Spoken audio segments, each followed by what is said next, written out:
contribute to Little Miss books every day. Let me read Little Miss Bossy and Little Miss Naughty. There's a lot of noise. Shall we read Little Miss Bossy first?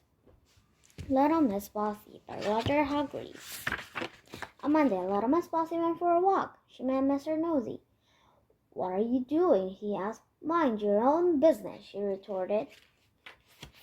On Tuesday, she met Mr. Noisy. He was singing, noisily, of course. "Shut up!" she told him. On Wednesday, she met Mr. Happy. He was smiling, as usual. "Take that silly smile off your face," she said. As you can imagine, Little Miss Bossy wasn't very popular, to say at the least. Now, little did Miss Bossy realize that somebody had seen her bossing Mr. Nosy about, and that same somebody had seen her bossing Mr. Noisy about, and that self-same somebody had seen her bossing Mr. Happy about. The wizard, whose name incidentally was Wilfred, went home thinking something really ought to be done about Miss Bossy, he thought to himself as he walked along. When he arrived home, he went straight to his library and took down a large red book from a bookshelf. It was rather dusty, as it hadn't been read for some time. "Let's see now," he said to himself as he settled down into an armchair.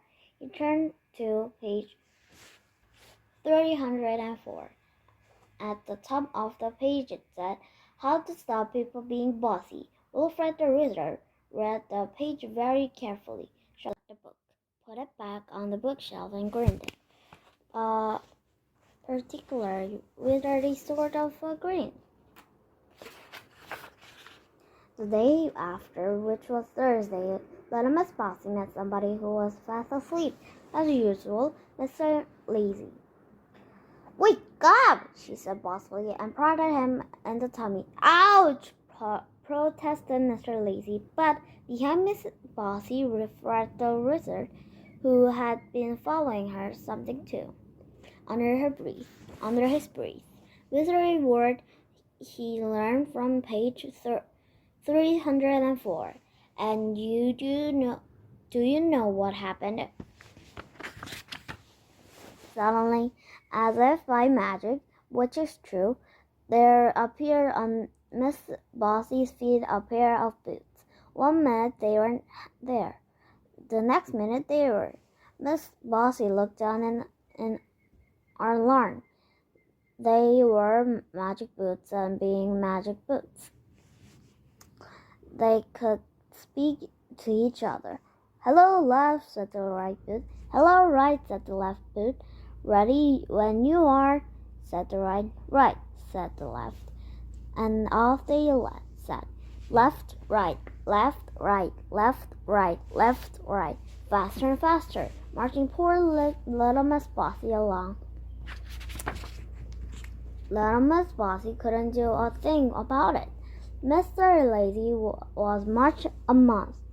"Well done, Wilfred," he chuckled. Wilfred winked a wizardy wink. Those both marched Little Miss Bossy for 5 miles.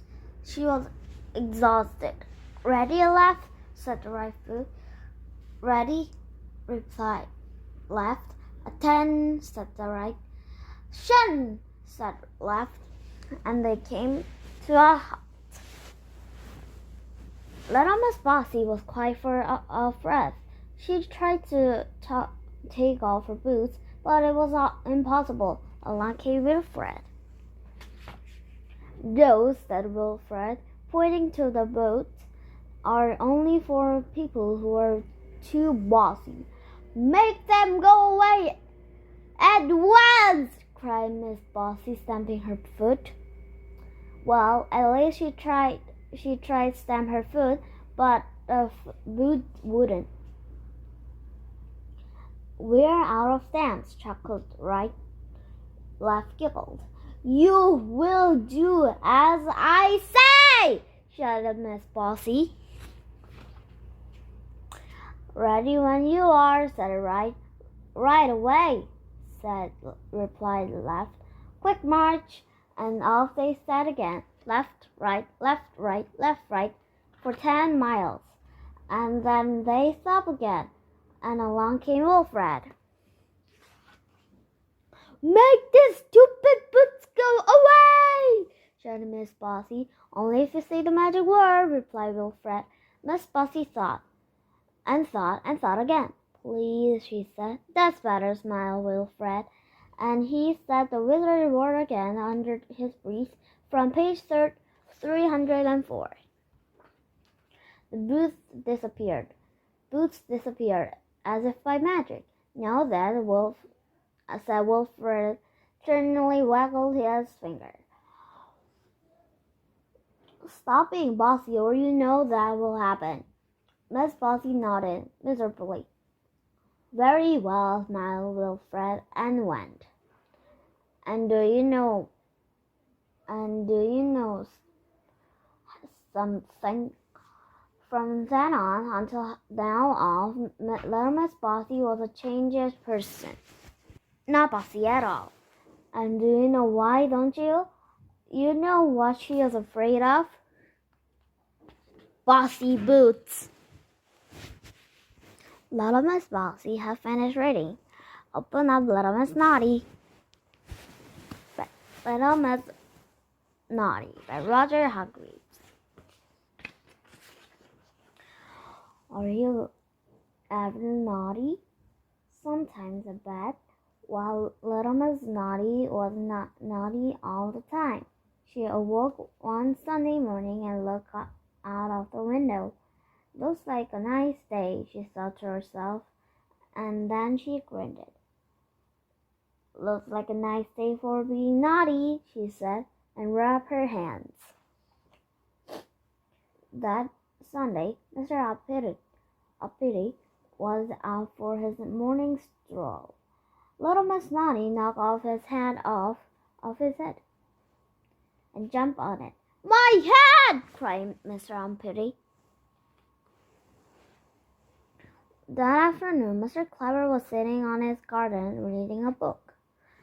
And do you know what that Little Miss Naughty did? She broke his glasses.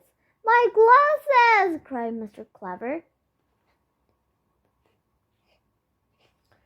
That evening, Mr. Bum was standing there, minding his own business.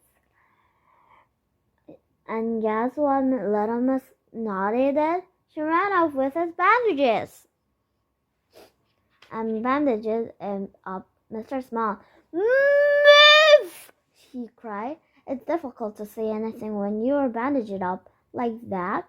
Mr. Uppity and Mr. Clever and Mr. Bum and Mr. Small were very, very, very, very cross. Very, very, very, very cross indeed. Oh, what a wonderful Sunday, giggled Little Miss Naughty as she walked along. And it isn't even bedtime yet. First thing on Monday morning, when the Mr. Man had a meeting. Sometimes had to be done, announced Mr. Uppity, who had managed to straighten out his hat. They all looked at Mr. Clever, who was wearing his spare pair of glasses. You're the cleverest, they said. What's to be done about Little Miss Naughty? Mr. Clever thought. He cleared his throat and spoke. I've no idea, he said. I have, pipped up Mr. Small. I know what Miss naughty little lady needs, he went on.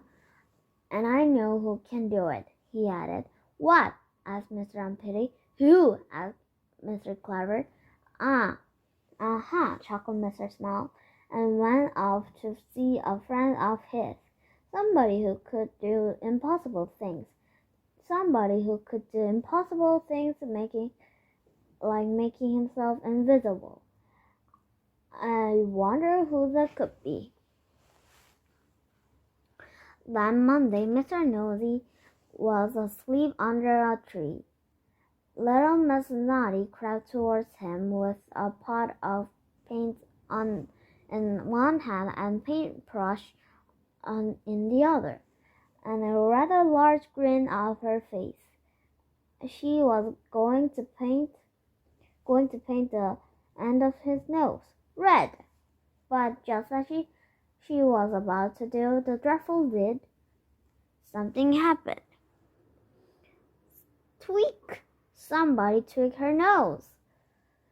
Somebody she could see tweaked her nose. Somebody invisible. I wondered who. Ouch! Cried little Miss Naughty, and dropping the paint and paintbrush, she ran away as fast as her little legs would carry her. On Tuesday, little Mr. Bossy was rushing along as usual. Little Miss Naughty, standing by the side of the road, stuck out her foot. She was going to trip him up, head over heels and heels over head. But just before she did, something happened. Tweak! The invisible nose tweaker had struck again, and it hurt. Ouch! Cried little Miss Naughty, and ran away even faster than her little legs could carry her. On Wednesday, Mr. Happy was at home, watching television. Outside, little Miss Naughty picked up a stone. She was going to break his window. Naughty girl! But as she brought her arm back to throw, guess what? That's right. Tweak! Ouch! Cried little Miss Naughty as she ran out holding her nose. And so it went on. All day Thursday, tweak. All day Friday, tweak, tweak. All day Saturday, tweak, tweak, tweak, tweak.